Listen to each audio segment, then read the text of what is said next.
O que faz um bom azeite? Sabe como escolher? Venha descobrir e explorar este produto tão importante da nossa gastronomia na Escola do Gosto. Dia 25 de novembro no Porto, venha provar e aprender com Ana Carrilho, Edgardo Pacheco e o chefe André Cabrita. Os lugares são limitados. Inscreva-se já em público.pt. Este é o Poder Público, a semana em debate pela secção de política do Público. São José Almeida, Jânia Sapage, Leonete Botelho. E eu sou Helena Pereira.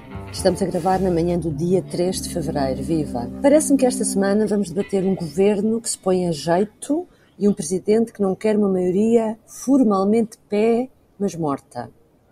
Enquanto Primeiro-Ministro e Presidente da República trocam picardias e são evocados os anos 90 da última maioria absoluta de Cavaco Silva, António Costa deu uma entrevista em que confessou que quem governa espera sempre que o próximo ano seja mais difícil do que o anterior. O que dito assim soa um pouco estranho. E o líder do Chega foi reeleito com 98% dos votos, mudou o discurso, deixando claro que qualquer acordo para a viabilização de um governo de direita implicará o Chega ter ministros nesse governo. São José, começava por ti. Esta sexta-feira tens um extenso trabalho sobre os bastidores do governo, nestas últimas semanas de tormenta. Dizes que os ministros acham que a crise passou, mas há receio de problemas políticos sérios. Que problemas sérios são esses? Problemas sérios, são problemas políticos. Não sei concretamente que problemas é que possam vir a existir, mas uma coisa é os casos e polémicas. Aliás, eu quando escrevo precisamente esta perspectiva, eu faço essa diferença, não é? Que não é tanto, a apreensão neste momento não é tanto de mais casinhos e mais polémicas, mas é preocupação com a governação. Olha, por exemplo, agora eu a raciocinar sobre isso, o que é que são as questões políticas de fundo num país?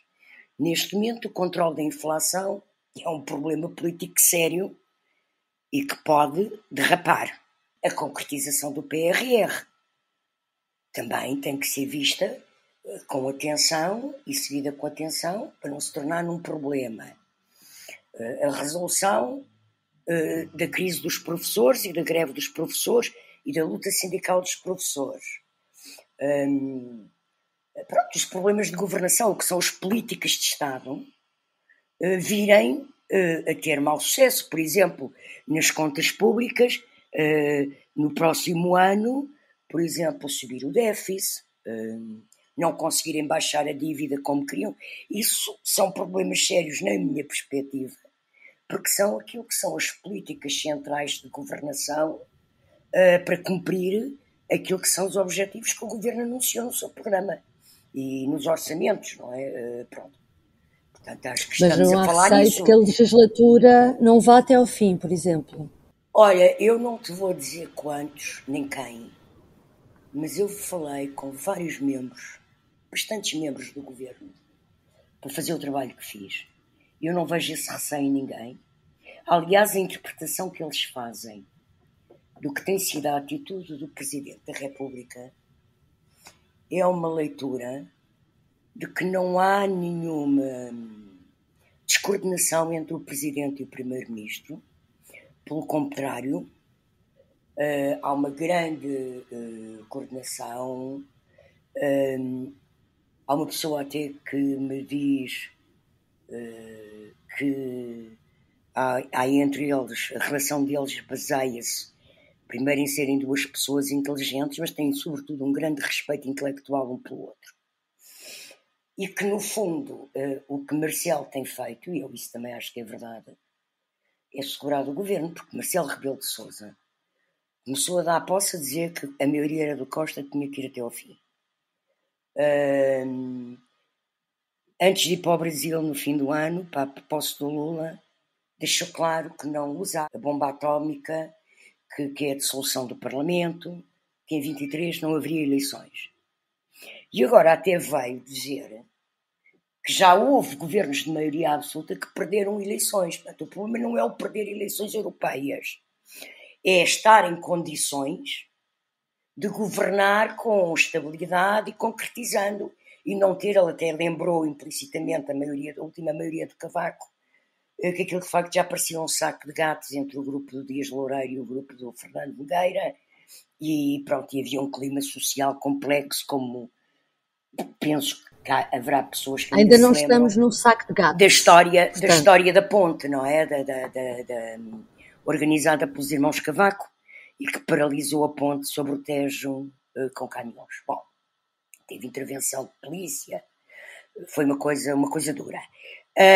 E, portanto, eu acho que não há, da parte do governo, nenhum temor de que o governo caia, como não há da parte do presidente nenhuma vontade de convocar eleições. É evidente que pode sempre acontecer um escândalo, não é? Um caso verdadeiramente grave, que é, por exemplo, o primeiro-ministro aparecer envolvido num escândalo, que nem tem a ver com que seja crime, não é? António Costa é primeiro-ministro há 7 anos, nunca se leu uma notícia sobre ele que o envolvesse em qualquer polémica ou escândalo. Pode-se, de repente, ao fim de 7 anos, aparece uma coisa, não é? Pronto, aí o governo, aliás, o próprio António Costa já o disse no Parlamento, no dia em que apareça alguma coisa que me envolva a mim, eu tenho que me demitir. Pronto. Não foi assim exatamente, mas foi mais ou menos a mim. Assim, não é? Pronto, portanto, acho que há de facto um novo ciclo que está a arrancar. Vamos ver se arranca mesmo e se continua. Pronto. Agora que eles estão confiantes. Era isso que eu ia dizer, vamos ver se arranca mesmo. Pronto, arrancar está a arrancar. Vamos algumas ver semanas. Se mantém.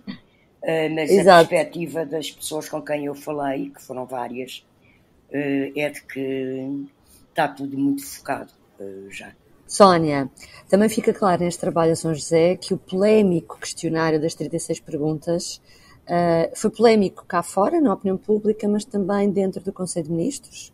Houve 2 ministras, uma que suscitou dúvidas, outra que criticou mesmo abertamente. Estou a falar da Ana Catarina Mendes e Mariana Vieira da Silva.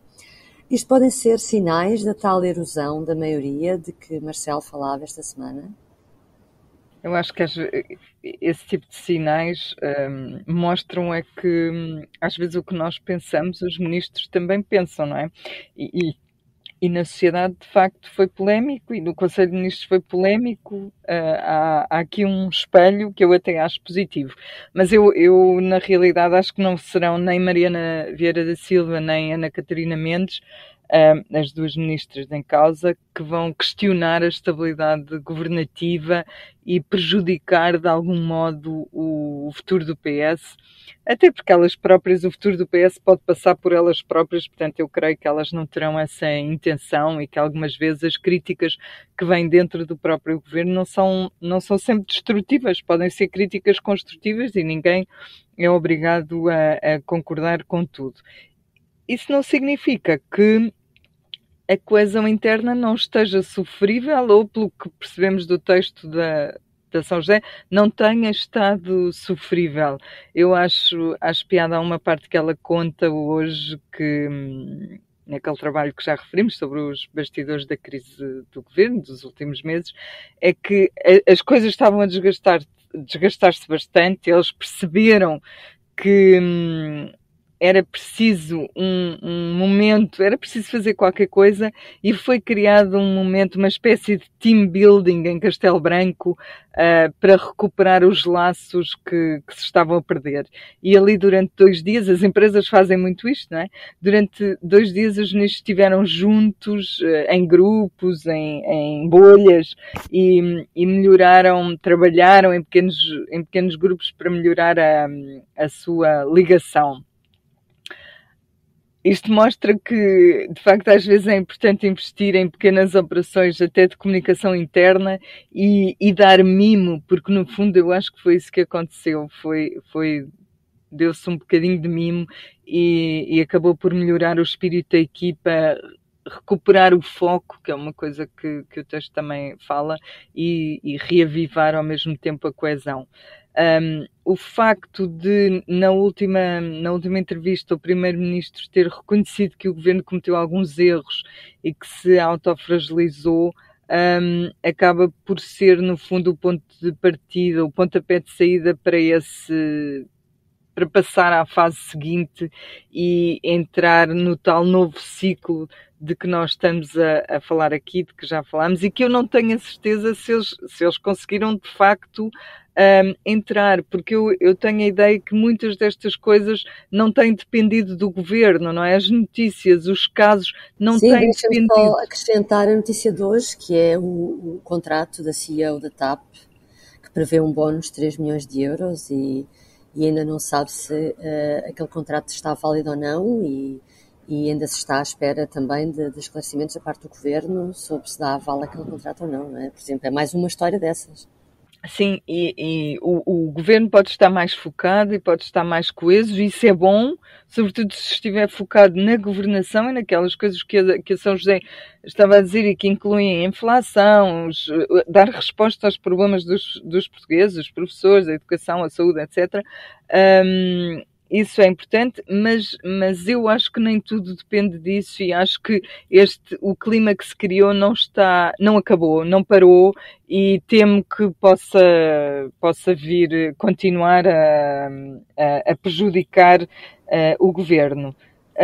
Eu também achei curioso o facto de eles mostrarem, os ministros mostrarem preocupações com Pedro Nuno Santos e com Medina, que foram dois alvos de algumas destas notícias. Acho interessante eles terem essa noção e saberem que isso, no fundo, não é uma coisa facilmente ultrapassável. E ficámos a saber também esta semana de que Pedro Nuno Santos pediu mais tempo, ou seja, vai regressar mais tarde ao Parlamento, ou seja, este afastamento, ele acha que é preciso mais tempo, não é? Interessante, se calhar é capaz de ter de regressar para responder à comissão da TAP, não é? Exato. Sim, mas para isso não precisa de assumir o mandato de deputado, vai dar como Não, claro, eu digo é que é capaz de voltar mesmo sem ser entrar deputado, em São Bento, justamente. claro, entrar em São Bento. Sim. Claro. Mas deixa-me dizer, só acrescentar uma coisa ao que disse a Sónia, que eu não ia falar nisso sequer. Mas é muito interessante, de facto, que as duas questões mais preocupantes de que eu me apercebi, que foram vividas com mais preocupação, foi a situação Medina e a situação Pedro Nuno Santos. Mas enquanto em relação a Medina eu percepcionei uma imensa solidariedade e apoio, em relação a Pedro Nuno Santos, o clima dos seus ex-colegas de governo é bastante crítico. Não tanto pelo caso da indemnização, mas por só 3 semanas depois ter feito o comunicado a dizer que autorizou aquele comunicado caiu muito mal em bastantes membros do governo. Leonete, António Costa deu também no início desta semana uma entrevista à RTP, serviu para assinalar um ano das eleições legislativas, de ter ganho a maioria absoluta, mas em que fez um esforço depois de todas estas polémicas também por tentar virar a página. Achas que conseguiu? Olha, eu acho que António Costa bem pode dar graças à aparição de um altar-palco no espaço mediático em plena crise política. Faz hoje apenas 2 semanas que Pedro Nuno Santos emitiu o comunicado que envergonhou o governo, a dizer que afinal tinha sido informado e dado autorização para a indenização à ex-administradora da TAP, a Alexandra Reis. 5 dias depois, 5 dias, na quarta-feira seguinte, foi apresentado o projeto para o altar-palco, quando o Papa Francisco irá celebrar a missa das Jornadas Mundiais da Jornada Mundial da Juventude. Um projeto de cerca de 5 milhões de euros, cujo preço afinal ninguém sabia. Aliás, este parece o país, sabia ou não sabia. Nós aqui podíamos fazer uma rúbrica semanal com este título. Diga lá, sabia ou não sabia? É uma bela ideia, olha que a gente vai fazer isso mesmo. Não têm faltado temas. O problema do país é a falta de comunicação, ninguém sabe nada, ou então é pura descoordenação. Mas voltando à tua pergunta, se António Costa conseguiu voltar à página, bom, acho que sim. António Costa montou de facto uma operação de resgate de imagem, de que já falaram aqui, em que começou por ir para o terreno, mostrar ou prometer obra relativa ao PRR. Depois organizou o tal retiro político do Conselho de Ministros em Castelo Branco, talvez por sugestão da Ministra da Coesão, que é um nome apropriado para aquilo que foram lá fazer. E depois terminou com a entrevista do governo pôs-se a jeito, cometeu erros, que foi a cereja no topo do bolo. Eu acho que o país gostou. Já o presidente não me pareceu muito emocionado. E assinou-lhe logo com o cavaco em fim de ciclo e avisou para o risco de dissolução interna. E mais, acabou a mandá-lo trabalhar. Não convenceu o presidente. De todos. Primeiro-ministro. A pressão continua. Mas olha que São o que ele José, quer mesmo é mostrar que trabalha, não é? Que as pessoas, que o país perceba que ele trabalha. Sim, sim. Mas aquela Que é o que há expressão 10 meses, há 10 meses que não se vê, não é? É mesmo. É uma maneira de, com outras palavras, dizer vai trabalhar. exato. São José, entretanto, continuando no PS e mudando um bocadinho aqui a direção, achaste bem que o PS tenha feito representar no Congresso ou na Convenção do Chega pela Ministra dos Assuntos Parlamentares? Quando ainda por cima o líder parlamentar Eurico Brilhante Dias depois vem dizer se tivesse sido eu a ser convidada eu não iria. Portanto, percebe-se que isto também não caiu bem dentro dos socialistas. Achas que seja uma questão de caiu bem, até porque o PS não se fez representar. O PS não foi ao Congresso. Não foi estava. A ministra por ser Ministra dos Assuntos Parlamentares. Ana Catarina Mendonça Mendes foi numa representação institucional, aliás, como ela explicou à saída, porque era o Congresso do terceiro partido parlamentar. E, portanto, o governo, institucionalmente, respeitou esse convite. Agora, friso que do PS não foi ninguém. E o PS, com certeza, terá sido convidado. Bem, então achas bem que tenha ido do ponto de vista institucional? Do ponto de vista institucional, acho, até porque eu digo-te uma coisa em relação a isso. Eu admito, relacionando isso, a ida da Ana Catarina,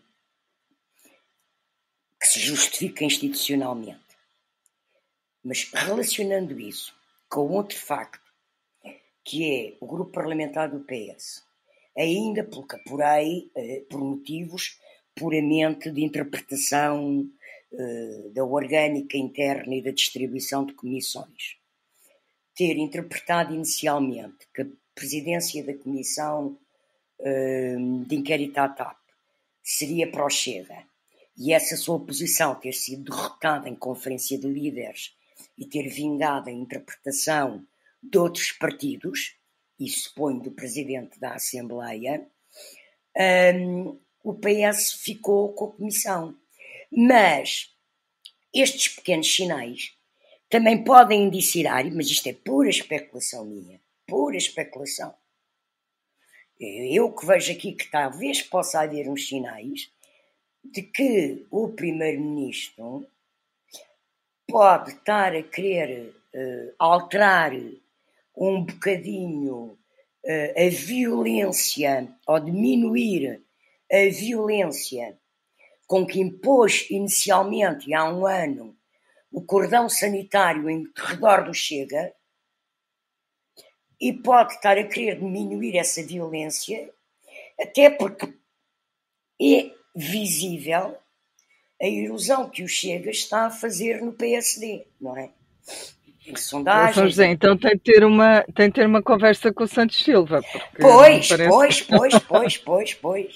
Mas admito, eu acho que essa dupla personalidade é capaz de ser até uma estratégia. É o polícia bom e o polícia mau, não é? Mas eu acho que pode haver, é pura especulação, sou eu a fazer leituras de pequenos sinais, não sei se é verdade ou não, mas de facto há uma raiz institucional, o respeito pelo Parlamento, de um membro do governo, que ainda por cima representa o governo no Parlamento, que é a Ministra dos Assuntos Parlamentares, ir a um congresso do terceiro partido parlamentar. Portanto, o formalismo existe. Okay. E pronto, isso foi essa a razão advogada por ela. De outra maneira, a Sónia, partilhas das críticas de algumas pessoas de que o PS tem dado demasiado palco e como tinha São José tem mudado um bocadinho a forma como se relaciona com o Chega e que isso vai insuflar o Chega e e pode ser mau para a democracia? Eu até agora acho que esse problema não era mais preocupante no PS.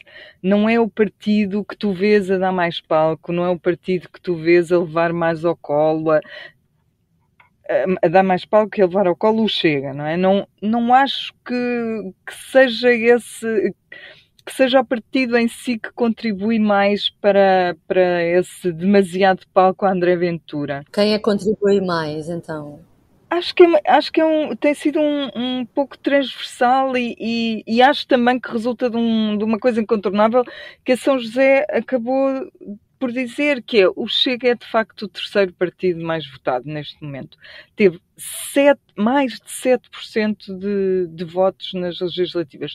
Tem um grupo parlamentar que era um deputado único e passou para um grupo parlamentar de 12 pessoas. Na última sondagem que nós até discutimos aqui, não, por acaso discutimos outra, mas não interessa, numa das sondagens mais recentes, davam-lhe, salvo erro, 11% e mais do que a duplicação do seu grupo parlamentar em número de deputados. O que me parece, olhando para tudo isto, é que de facto ninguém se preparou para esta eventualidade, não é? Nós vimos isto acontecer noutros países, nós vimos que a extrema-direita cresceu muito noutros sítios, mas não conseguimos resolver esta questão e caímos sempre no paradoxo de, quando os ignoramos, contribuímos para a vitimização, que é uma coisa que também ajuda. Quando se vai a congresso ou quando se dá lideranças das comissões parlamentares, está-se a normalizar, ou há essa interpretação. Portanto, o que é que eu tenho para dizer sobre isto? É que, de facto, viver em democracia às vezes obriga-nos a ter dúvidas destas, não é? A democracia, cabemos todos na democracia, mas também cabe quem não respeita a democracia, quem defende coisas como as outras raças não... Como é que era aquele estudo, Leonete, ajuda. Há raças mais trabalhadoras do que outras. São menos há raças mais trabalhadoras, não é? Onde é que isto cabe na democracia? Mas a democracia não é o sistema mais perfeito onde deve haver espaço para todos. Isto é mesmo... Se eu tivesse resposta para isto, era como resolver a crise do jornalismo, se o papel vai ou não desaparecer. A democracia é o pior de todos os sistemas, à exceção de todos os outros. Não, mas há uma coisa importante que é preciso frisar nesse aspecto. A democracia vive do voto dos eleitores. Mas os eleitores votaram... E o Chega teve votos dos eleitores. Pode irritar muita gente, mas há que respeitar o voto dos eleitores. Pode tratar-se com muitos distância. ditadores foram eleitos, São José. Pode não se concordar. Claro, foram eleitos. Portanto, têm um espaço dentro do Parlamento que ganharam nas urnas. Se eu posso acrescentar, com o voto, na minha perspectiva, com o voto, na sua maioria, de protesto contra a forma como têm governado verdadeiros democratas. E, portanto, a grande responsabilidade de garantir os princípios basilares da democracia compete àqueles que são verdadeiramente democratas. E ser democrata, como a própria definição implica, é ouvir toda a gente, debatendo, argumentando, senão vamos fazer um papel de don't look up. Não olhem para cima, vem um meteorito que nos vai matar a todos. Portanto, não olhem, porque senão ficam assustados. Continuando o Chega, deixa-me perguntar-te. André Ventura disse na convenção que só aceitará viabilizar um governo de direita se o Chega tiver ministros, ou seja, que aprendeu, segundo ele, com os Açores e que não repetirá aquela fórmula. O Luís Montenegro deu uma entrevista esta semana que, mais uma vez, deixa a porta aberta ao Chega, mas aqui a dúvida é: haverá uma linha vermelha do PSD em relação a dar pastas, ministérios ao Chega, ou achas que isso já se percebeu que, claro que sim, que o PSD não tem qualquer problema com isso? Acho que o PSD ainda não percebeu nada sobre o que é que quer fazer e está profundamente dividido sobre este assunto. Esta semana, além da entrevista do Montenegro que te referiste, do líder do Luís Montenegro, Ouvimos outras pessoas da sua direção, como Miguel Pinteluz, que no encerramento da própria convenção do Chega, disse que aquele não era o tempo nem lugar para se falar do assunto. O vice-presidente Paulo Rangel há muito que defende a separação de águas e uma marcação clara com o Chega não. Ontem foi o eurodeputado José Manuel Fernandes a dizer que não há qualquer hipótese de governação com o Chega, mas logo a seguir colocou o Chega como oposto ao Bloco, ou ao PC, ou seja, é a extrema-direita como aquela é a extrema-esquerda, e, portanto, enfim, como já houve um governo com essa extrema-esquerda com aspas, não conseguem ver os leitores, é preciso dizer, portanto, está aqui uma tentativa também de equiparação, como os dois lados de um espelho, como se fosse a mesma coisa. E depois há outros defensores, tal como o Pinteluz, que dizem que não se deve tomar uma opinião, que o PSD não tem que tomar uma posição definitiva nesta altura. Ora, na minha opinião, isto é um erro grave, um grave erro político de Luís Montenegro, como aliás foi o de Rui Rio nas legislativas de há um ano. O Chega está de facto a sugar eleitorado ao PSD, sobretudo com esta sua nova pele de cordeiro que está agora a vestir na última legislatura. E agora, pode não haver, numas próximas eleições que tenhamos, já pode não haver esquerda para conter a direita radical, porque o país começa a ficar cansado de António Costa. E António Costa começa a ficar cansado do país. São muitos anos. Nas próximas eleições legislativas, a esquerda não vai estar organizada em torno de um líder forte que queira continuar. Na minha sincera opinião, vai ser muito difícil. E o PSD não consegue crescer se não marcar essa diferença, não é? Porque se misturar, o Chega é muito melhor a fazer aquilo que o PSD... É o próprio PSD que está a dizer votarem em nós ou votarem nestes senhores. É quase a mesma coisa, quer dizer... É exatamente aquilo. No Luís Montenegro, no fundo, está a fazer exatamente o que Rio também fez. É exatamente isso. Eu estou convencida, e já vi muitas pessoas com mais autoridade que eu a dizê-lo, que a maioria absoluta é fruto precisamente dessa indefinição de Rui Rio, que naquela última semana não conseguiu, face às sondagens positivas que tinha, não conseguiu marcar uma linha vermelha com o Chega. Nunca conseguiu dizer que não daria pastas a nenhum, ou que não faria acordos com nenhum. Recordo, em 2020, André Ventura, antes estávamos longe, tinha havido as eleições de 2019, ainda não sabíamos que ia cair, que o orçamento de Estado de 2022 ia ser chumbado. Portanto, estávamos no início de uma legislatura e o André Ventura já pedia 4 pastas. Justiça, sim, 3 ou 4. Segurança Social, Administração Interna e, se não estou em erro, Saúde. E todos estes, e já dizia, e ele era um deputado único na altura. Portanto, não se admirem que ele vai fazer este tipo de coisas sempre.